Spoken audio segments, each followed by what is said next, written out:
Bom dia, boa tarde, boa noite, boa qualquer hora que você esteja me assistindo aqui. Meu nome é Abigail de Souza e você está no Rasalag Astrology. E hoje vamos tratar do eclipse solar do dia 25 de outubro.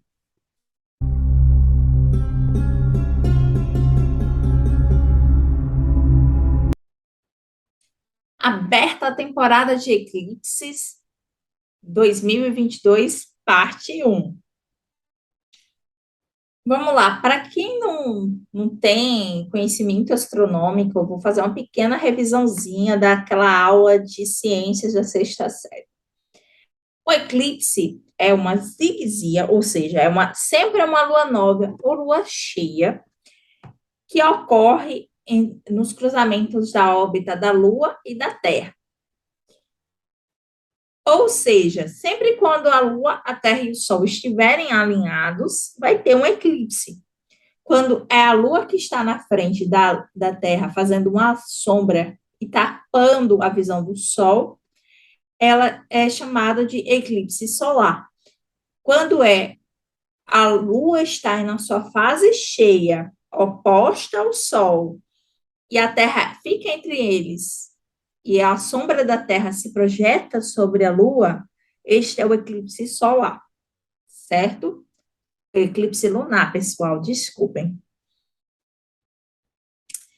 Então, dentro dos eclipses, temos três intensidades que têm nomes parecidos entre o lunar e o solar.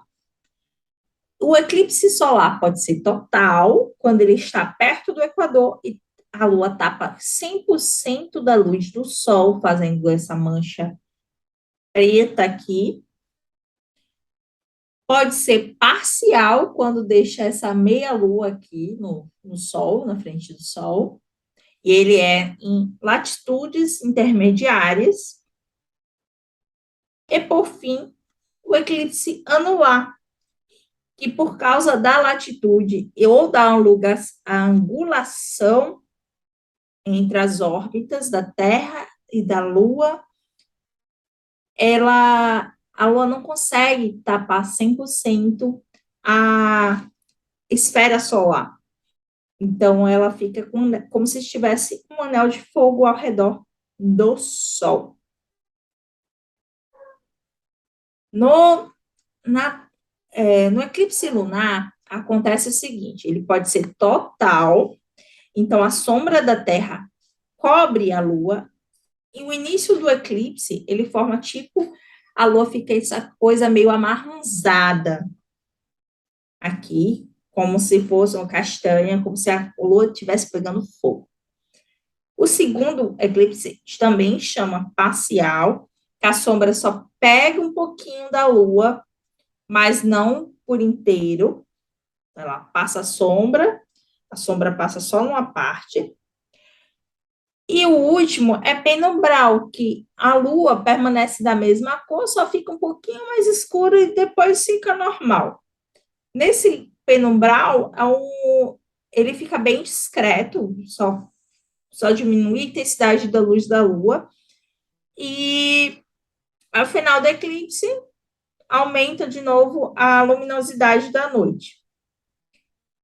E ressaltando aqui, no anular, o ciclo de fogo é ao redor da Lua. O Sol é que faz esse brilho.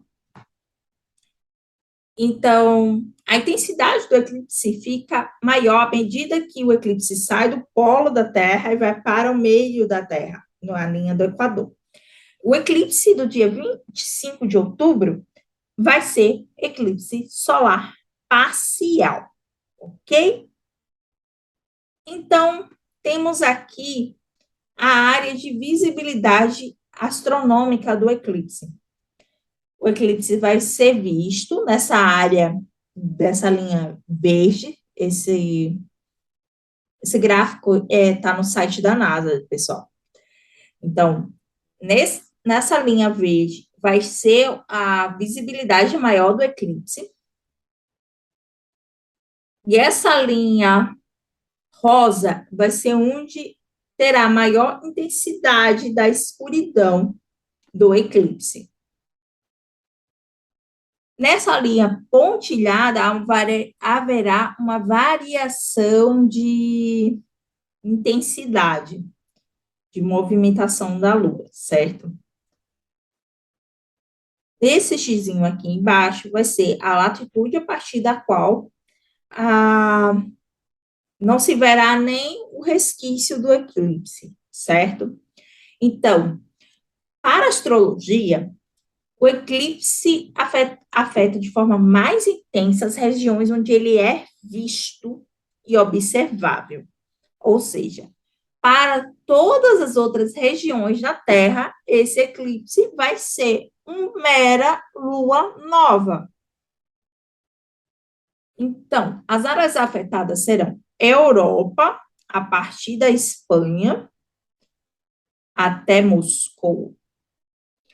A Ásia Central, principalmente os estãos. Vocês veem que essa linha rosa sai do centro da Rússia, passa pelo Cazaquistão, pelo Quirguistão, Tajiquistão, Paquistão, os estãos e termina na Índia. A Índia, o continente indiano inteiro vai ser afetado, porque é onde passa a linha rosinha. E uma das linhas verdes aqui passa em cima do Irã. E aí a gente, além de tudo da questão de visibilidade, o eclipse tem força, o mapa desse eclipse vai durar até o próximo eclipse na mesma região. A Índia vai ter um outro eclipse lunar em novembro, que vai ser visto da Índia para o leste asiático, depois em maio. Portanto, os efeitos nessa região da Índia para cá serão de apenas 6 meses. A Europa e o Oriente Médio, entretanto, só vão se livrar dos efeitos desse eclipse em outubro de 2023. Está aqui um mapinha astrológico. Então, pessoal, nessa linha aqui do nódo lunar, vocês veem que ele passa aqui pelo Oceano Ártico e passa aqui no meio da Ásia. Essa linha marronzinha aqui. Enquanto isso, a linha de Marte passa ao lado dessa linha roxa, que é a linha de Júpiter. E o nódulo lunar passa aqui no leste da Europa, bem pertinho do Estreito de Bósforo, passando por cima da Ucrânia e do leste da Rússia, do oeste da Rússia. Aí eu vou fazer 2 mapinhas menores para mostrar a vocês a complexidade. Para a Europa, a linha do eclipse da conjunção exata dos luminares passa em cima de Berlim e muito próximo a Roma. Ao mesmo tempo que a linha de Marte cruza no meio de Berlim. Ou seja, vamos ter agitações muito importantes acontecendo na Alemanha nos próximos meses, especialmente entre outubro de 2023 até o mês que vem. Por quê? Vou explicar a vocês o porquê logo a seguir. Aqui, o contexto geopolítico. Como vocês sabem, a guerra da Rússia e da Ucrânia teve vários desdobramentos geopolíticos. Isso eu falei no vídeo sobre contextos das eleições. Aqui, o que aconteceu? Houve um ataque ao gasoduto com a Rússia e pelas sanções financeiras contra a Rússia, a Europa não está pagando o gás. Então, Vladimir Putin estava negociando, fechou a torneirinha e logo depois houve uma sabotagem que alegam ora serem dos americanos, ora serem de outra potência interessada e que acabou a ligação do Nord Stream entre a Rússia e a Alemanha. Então, o gás triplicou de preço e há um aumento considerável do preço do gás na Alemanha e o possível blackout das indústrias alemãs. Na Itália, acabaram de eleger um governo de extrema-direita e houve um vazamento de um áudio de Berlusconi sobre as negociações do gabinete da primeira-ministra não estarem priorizando a autonomia energética da Itália, sendo que o preço do gás na Itália chegou à estratosfera.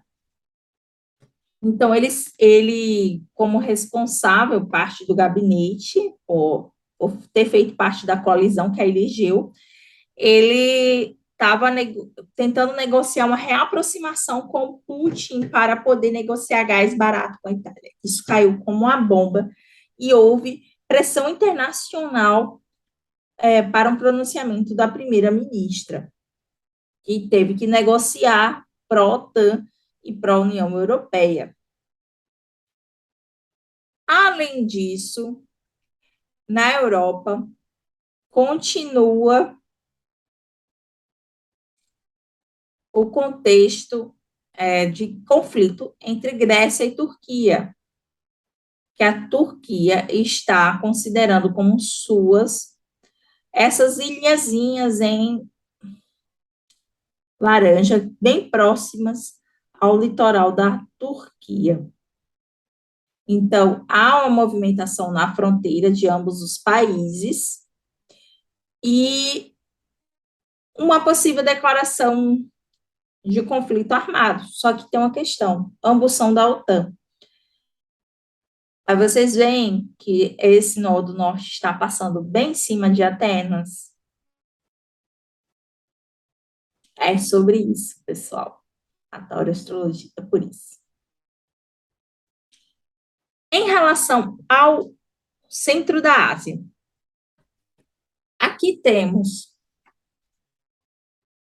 Saturno, que representa a infraestrutura, a tradição, a punição, os cortes, a restrição, passando de Meca, passando por Tabriz, vai dar Baku, e bem próximo a Teherã, no Irã, e aí termina dentro do território russo.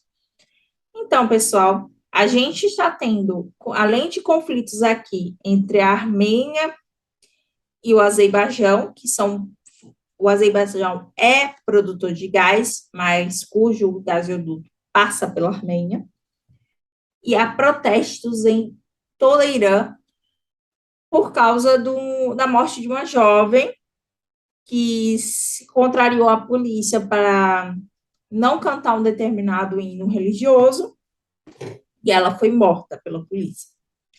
Aqui, a linha de Marte passa do Paquistão, próximo a Karachi, passa por Cabul, a capital do Afeganistão, e passa aqui no meio da fronteira, da região fronteiriça entre o Taquistão e Quirguistão, e vai pelo Cazaquistão. Vamos ver o que está acontecendo lá? Aqui o Irã, que eu já citei, e temos um conflito de fronteira reavivado no último mês, que deu problemas diplomáticos até com a fronteira com a China. Foram expulsos possíveis agentes da CIA que estavam fomentando o conflito. Já no Cazaquistão, está no contexto de guerra híbrida, após expulsar as ONGs do país. Houve uma série de protestos, chegou a ser cortada a internet no início do ano, mas agora, há 5 dias, houve novos protestos por causa da política da polícia, de quem sair depois do toque de recolher eles atiram para depois perguntar. Já no Paquistão, há um contexto geopolítico que depuseram o ex-primeiro-ministro, Imran Khan, que estava negociando com Putin um grande gasoduto passando pelo Paquistão, um pouco antes da guerra da Ucrânia. E o que aconteceu? Depuseram Khan para botar um títere do que serviu ao Império Britânico, já que o Paquistão ainda é da Commonwealth, gente. Então, eles botaram um aliado para a OTAN no lugar do primeiro-ministro que estava negociando o gás do país. Então, tá. Como eu falei no vídeo anterior, esse ano o Kali Puja coincidiu com o eclipse solar.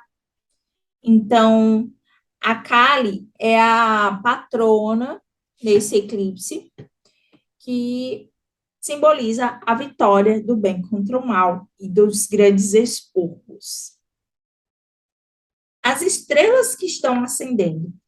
Há uma técnica astrológica que trata da ascensão heliacal das estrelas fixas. Então, as estrelas que estão ascendendo no primeiro decanato de Escorpião são Arcturus e Alfeca. Elas são vistas ao amanhecer, um pouco antes do Sol. Alfeca representa a coroa de Ariadne. Quem era Ariadne, gente? Ariadne era filha do rei Minos, que era o pai do Minotauro, e ela, para ajudar Teseu, que foi o herói que derrotou o Minotauro, ela pegou um novelo de lã, amarrou na própria cintura e amarrou na cintura de Teseu. E à medida que ele derrotou o Minotauro, ele pôde sair do calabouço, né, do labirinto, que não tinha saída senão por esse fio. Foi ela que permitiu que o Teseu cumprisse sua função heróica. E o que aconteceu depois disso? Teseu, quando saiu da ilha de Creta, abandonou Ariadne, uma ilha. E ela foi abandonada para morrer. Então, o deus Dionísio olhou ela abandonada, foi socorrida pelas ninfas, e ele tomou a Ariadne como esposa. Ariadne, por ser filha de Minos e de outra rainha que era mestiça entre humanos e mortais, ela só era um quarto mortal. Então, ela pôde ser levada ao Olimpo. Ao casar com Dionísio, o deus da profecia, ela está relacionado ao dom de ver o que está oculto. Já Arcturus é relacionada à constelação de caçador. O caçador era uma pessoa chamada Ícaro, que vivia aos arredores de Atenas. Numa das peregrinações, Dionísio ele tinha o hábito de se passar por humano para dar rolê pela terra. Então, numa dessas peregrinações, ele passou numa cidadezinha e o único que deu moradia a ele foi o Ícaro. Só que aí, em comemoração, o deus Dionísio fez o melhor vinho possível e o Ícaro ficou doidão. Aí, em homenagem, como ele ficou doidão a ponto de ficar devaneando até falecer, o deus Dionísio ele botou numa constelação e colocou os dois cães de guarda junto a ele, a constelação de Canis Venis. Há uma lenda também que ele era um caçador, filho servo de Zeus, que ele cuidava para a ursa maior e o urso menor, que era a Calíope e o filho dela com Zeus, pudessem ficar próximos ao Polo Norte. Então, é uma estrela que fica muito visível até certa latitude tropical e depois desaparece. E Arcturus, ela está muito próxima à Espica. Então, está falando sobre ascensão ao poder e a sede de justiça, porque por estar próximo à Espica, eles dão ótimos funcionários públicos, especialmente juízes, porque Espica é a maior estrela da constelação da Virgem, próximo que segura a balança. Então, a frase sobre Arcturus que temos aqui: são bem-aventurados que têm fome e sede de justiça, porque eles serão fartos. Então, vamos começar a tratar do mapa exato do eclipse. O eclipse exato vai acontecer no horário de Brasília, às 7h48 e 42 segundos, do horário de Brasília, logo depois do amanhecer. O ascendente estará às 6 do Sagitário, conjunta a estrela Nu de Escorpião, bem próximo às 3 estrelinhas aqui da cabeça dele, chamada Ikil Aljabá, a coroa da testa, que na lenda mesopotâmica era a luz do herói, a árvore do jardim da luz, e também chamada da árvore do conhecimento do bem e do mal. Então, essa estrela é muito babadeira de revelar tudo que está oculto, tudo que vocês não sabiam, tretas ocultas, vai ser revelado durante os próximos dias. Estrelas fofoqueiras. Então, efeitos para o Brasil. Como eu disse, ocorrerá às 7h48 e 42 no horário de Brasília, sendo que o nascer do Sol é às 5h41. A posição mais evidente de cara tem um grande trígono do ar aqui. Mercúrio, Marte e Saturno estão em trígono separativo e eles estão em casas relacionadas a relações. Marte, a relação exterior. Mercúrio, ao legislativo. E Saturno, a comunicação e meios de transporte. O que isso quer dizer? Aqui temos conflitos comerciais, temos relação entre a casa 10, o poder executivo, porém, o MC está na casa 9. Então, por um breve momento, o poder estará na mão do judiciário. Aqui também temos uma relação entre casa 5, casa 12 e casa 7, trazendo a arte, a comunicação, criações, as sabotagens, inimigos ocultos, tudo à tona aqui na casa 7. Sabotagens contra acordos comerciais do Brasil, fortalecimento de inimigos do país em ambientes internacionais. Tudo isso vai vir à tona nos próximos meses. Júpiter está no primeiro grau de Áries, prestes a mudar de signo em 3 dias. Então, o seu poder está decrescendo. Apesar dele estar saindo da triplicidade para o domicílio, é um grau onde ele perde força por estar mudando. Ou seja, ele ainda não é forte o suficiente para ser o dono da casa, mas está fraco o suficiente para não mandar mais na casa 5, a casa da criação, da comunicação. Outra coisa além do eclipse, a conjunção com Vênus, que após 2 dias de Casimir, passa a combustão e está nos termos de Marte. Então, todos os assuntos femininos vão passar por um viés de violência, de desacato, de trabalho mais pesado. Então, são trabalhadoras, são pessoas, mulheres em situação vulnerável. Além disso, Vênus, aqui nesse mapa, trata de doenças. Então, pode ser doenças da população, do povo, que ainda estejam em eminência de aparecer. Outra coisa, pela distância entre o amanhecer e o eclipse, há, uma, há um cálculo onde é feito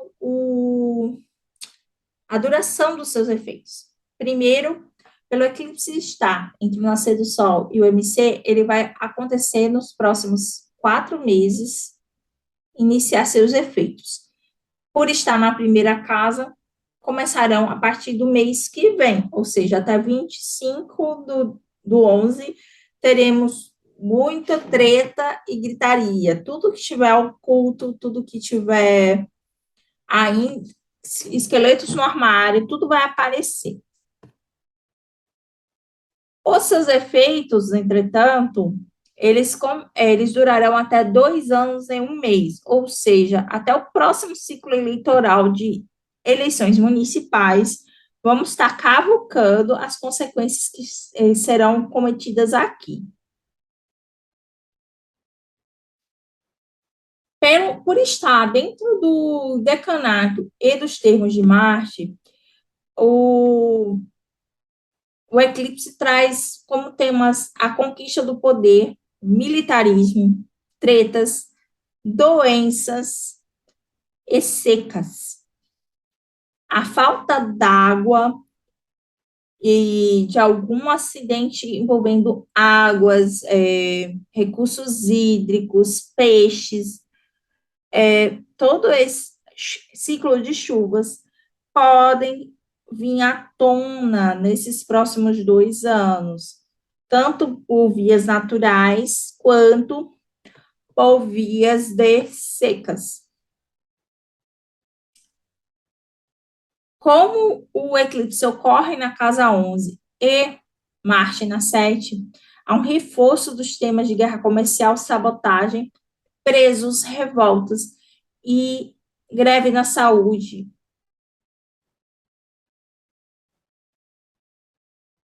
Aqui está uma comparação entre o ingresso solar em Libra e o eclipse de agora. Além do eclipse ativar a casa 7 do ingresso solar e reforçar os temas de guerra comercial contra o Brasil, há uma troca de Mercúrio por Vênus. Mercúrio, no outro mapa, simbolizava o Tesouro Nacional, os aliados do governo, estava combusto.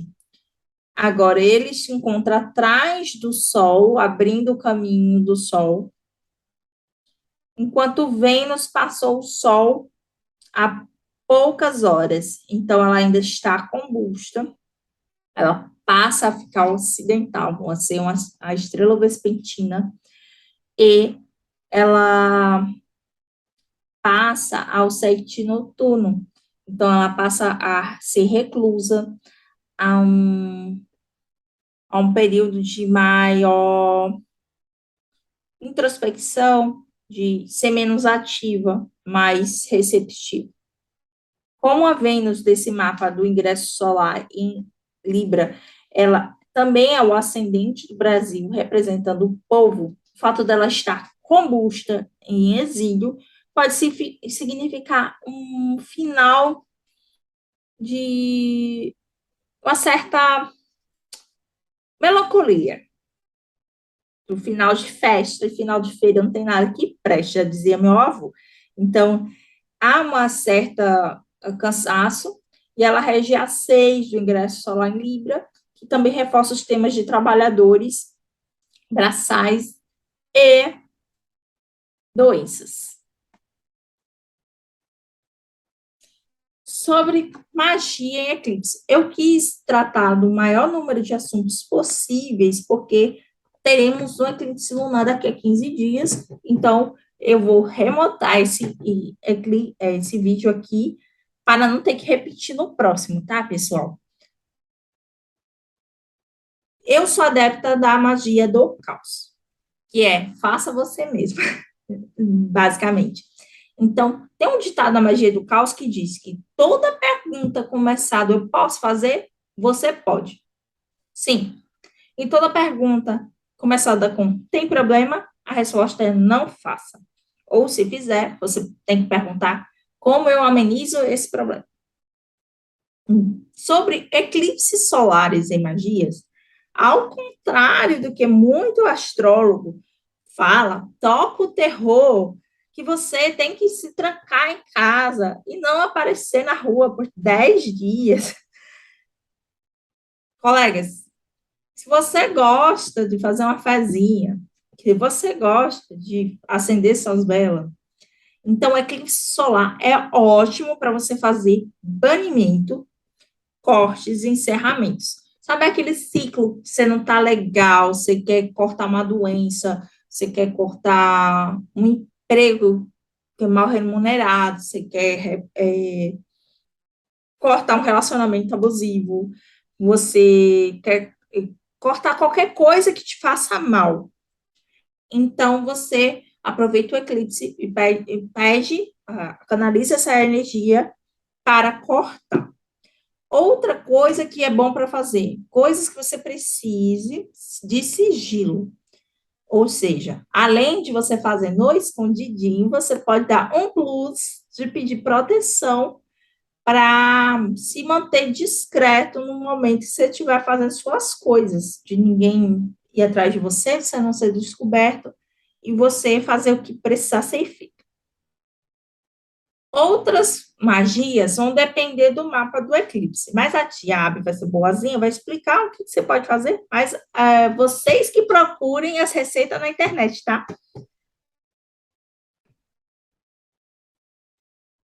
As duas posições mais fortes do eclipse são Júpiter, que rege o ascendente do eclipse, e Marte, que rege a própria conjunção do eclipse e o próprio Júpiter. Então, o que, que é favorável a fazer junto do banimento, do corte, do encerramento? Marte é bom para magia de corte, reforçando finalizações, magias de ataque e magias de cura, que depende de expulsão de doença, certo? Se você quiser pedir proteção a seus irmãos, porque Marte é o significador essencial de irmãos e viagens curtas, você também pode pedir proteção. Qualquer deus relacionado à guerra ou a viagens, você pode pedir uma vela vermelha, coisa e tal. São simbolismos relacionados a Marte ou ao deus de sua preferência. A Júpiter rege o ascendente do eclipse, a casa 4, o lar, está na casa 5. Então, o que, que você vai fazer em relação a Júpiter? Magia de prosperidade. Você quer ficar pleníssima, rica, tentar fazer uma fezinha no jogo do bicho na esquina de casa? Pois é, pegue uma velinha dourada, ou prateada, ou amarela, ou a branca, se você só tiver vela branca, gente. Não precisa de muito peru. Então, você vai pegar, pedir a proteção, abertura de caminhos, prosperidade. Também é bom para receber coisas que estão em atraso, já que Câncer está na 8 e Câncer também é regido por Júpiter por exaltação. Como Júpiter é significador essencial de fertilidade, se você estiver querendo ter filhos ou querendo proteção a seus filhos, pode pedir a tio Juju ou a deuses do seu panteão que equivalem a Júpiter. Pode ser Xangô, pode ser algum Oxalá, pode ser Shiva, não, Krishna, Vishnu, deuses relacionados à sabedoria, prosperidade. Você vai lá, acende sua velhinha dourada, seu incenso, noz moscarda, canela, sobre as canela, tudo, e vamos ser felizes, tá, pessoal? E é só isso por enquanto. Beijos para todo mundo. Até o próximo vídeo. Tchau da Tiabe. Pessoa querida, se você chegou até aqui no vídeo e gostou do conteúdo, deixa seu like, se inscreve no canal, aperte o sininho para não perder as notificações e deixe seu comentário. Muito obrigada e até o próximo vídeo.